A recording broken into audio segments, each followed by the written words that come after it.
Sa dalawang taong tunay na nagmamahalan, hindi ang uso ang salitang walang oras. Sabi nga nila dapat marunong kang mag-prioritize ng iyong oras sa taong minamahal mo. Yung mga tao kasi ngayon hindi na pinapahalaga ng oras mo. Pero sa taong nagmamahalan, pinaka-importante sa lahat ang oras. Ganun talaga pag nagmahal ka, di ba?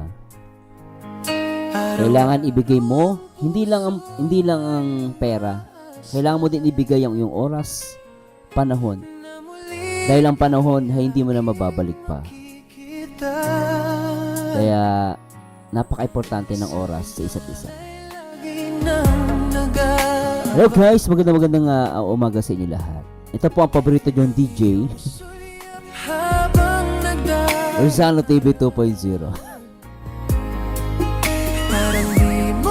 At magandang araw sa inyo guys.